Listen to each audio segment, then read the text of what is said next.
Okay, episode 3 is one of my favorites besides the last episode because there's so many moments in here that I love. Firstly, I love Will's growth in this episode alone. The fact that he like had this conversation with his mom in the car, being like, "I'm right here. Your plan sucked. My plan did not. I'm sorry you didn't like it." He basically fought for his own autonomy and said that I was right and you were just scared, but you need to like let me be.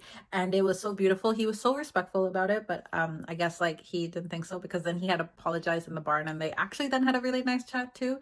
This is probably one of my favorite like parent child sort of conversations because you can really understand where Joyce is also coming from because she holds a lot of guilt for that moment that he disappeared because it took her 8 hours to figure out that her son was missing. And frankly, if I was a mother, I would not be able to forgive myself either. That guilt and that fear of like that whole experience of her son was in danger like persists. So I can understand the desire to wrap him up in bubble wrap and keep him protected. But I also really appreciate that Will was like, this is Holly's life on the line. I know what it's been like. I know the pain that she's gonna go through. I don't want that for her, and I will like face my demons to save this little girl. And that was like amazing. Return of Erica, she's like such a steam sailor. Honestly, every time she pops on the screen, you're kind of lighting up because she brings such sass and like snark to like this and like humor to this show that sometimes desperately needs it when it gets too dark. Actually, they do a great job of balancing out humor in the darkness, but like Erica's still golden. Like she like literally like makes me smile every time I see her. And she's like, "You got 60 seconds." I think someone actually timed that on like social media and was like, she actually did only give them 60 seconds to explain themselves. So that was great. And then the fact she was like afterwards, "I told you to eat the pie." She's so badass. It's fantastic. And then the trap again is just it's fun when we see them like try to be proactive and like try pull an Uno reverse or like a reverse on like the villains and like with their own like stuff. It's one of my favorite things. The fact they destroyed some total stranger's house.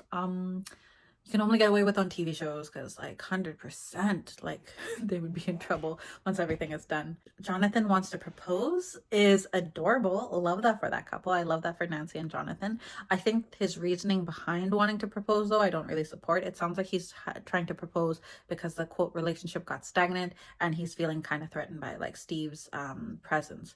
That's frankly, as a girl, not the reason I would want my man to propose. I would want him to propose because he thinks it's the next step. We're ready for that. And like, we're both happily in love and we've discussed being married together.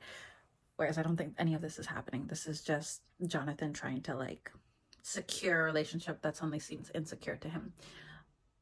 But I'm glad he's not doing it at this moment because again, like they're in a it's like a dangerous sort of zone right now where her mother and father are like fighting for their lives and her sister is missing. I think if he did try to pop the question as Murray was suggesting, he would not only get shut down, he would get dumped real quick. So follow your brain, Jonathan. It is in there behind all your fear and insecurity. Cannot forget, last but certainly not least, Max's return. I was waiting for that. I knew she was coming in some episodes. She had to be, but in what capacity? I really thought she would like wake up and join the party, but this is even better. The fact she's in the mind of Vecna with Holly gives her a chance to kind of like connect with like Holly, who has no understanding of what's going back, and she can provide that context. She can provide that insight, and because like Holly will trust her, right? Like this is clearly one of her brother's friends, more so than this imaginary guy that nobody else has ever seen. So I think I like this twist, this change of pace, and I'm just glad to see Max on screen. She's a fun character.